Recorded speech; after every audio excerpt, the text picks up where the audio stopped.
বর্তমান সময়ে আমাদের বাসার সবচেয়ে গুরুত্বপূর্ণ যন্ত্রগুলোর একটি হলো রেফ্রিজারেটর বা ফ্রিজ। খাবার সংরক্ষণ, ঠান্ডা পানি, আইসক্রিম সবই সম্ভব এই যন্ত্রের বদৌলতে। কিন্তু এই যন্ত্রটি হঠাৎ করেই আমাদের ঘরে আসেনি।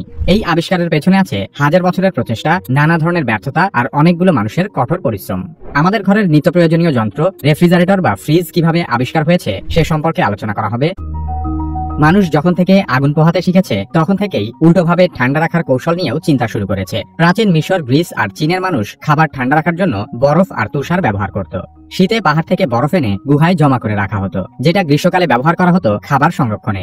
রোমানদের আমলেও বরফ ঘর বা আইস হাউস ব্যবহৃত হতো। ভারতেও বিভিন্ন রাজপ্রাসাদে বা নবাবদের দরবারে বরফ আনার ব্যবস্থা থাকতো।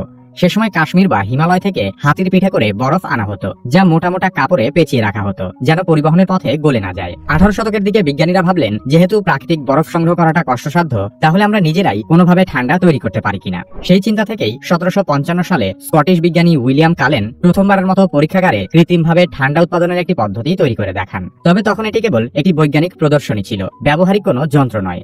এরপর 1834 সালে আমেরিকান উদ্ভাবক জ্যাকব পারকিন্স ভ্যাপর কম্প্রেশন পদ্ধতিতে বিশ্বের প্রথম কৃত্রিম রেফ্রিজারেটর আবিষ্কার করেন, যদিও সেই যন্ত্রটিও তেমন জনপ্রিয় হয়নি। রেফ্রিজারেটরের মূলনীতি হলো এক ধরনের বিশেষ গ্যাসকে কম্প্রেস বা সংকুচিত করে প্রথমে তরল করা হয়। তারপর সেই গ্যাসকে আবার এক্সপান্ড বা বিস্তার করতে দিলে তা আশেপাশের তাপ শুষে নেয় এবং সেখান থেকেই ঠান্ডা তৈরি হয়। 1876 সালে কার্ল ভন লিন্ড নামের এক জার্মান প্রকৌশলী এই ধারণাটি পরিপূর্ণভাবে ব্যবহার করেন।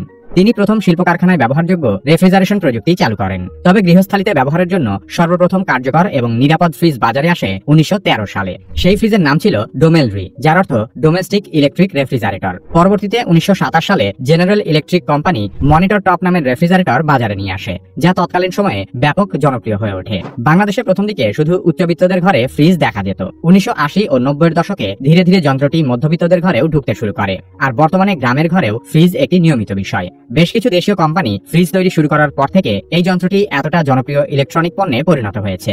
রেফ্রিজারেটর শুধু একটি যন্ত্র নয়, এটি স্বাস্থ্য, খাদ্য নিরাপত্তা এবং আধুনিক জীবনযাপনের অন্যতম প্রতীক হয়ে উঠেছে। আগে যেখানে খাবার একদিনেই নষ্ট হয়ে যেত, এখন সেই খাবার কমপক্ষে 7 দিন পর্যন্ত টিকে থাকে। ফ্রিজ শুধু আমাদের খাবারই বাঁচায় না, যন্ত্রটি কোটি কোটি মানুষের জীবনও অনেক সহজ করে তুলেছে।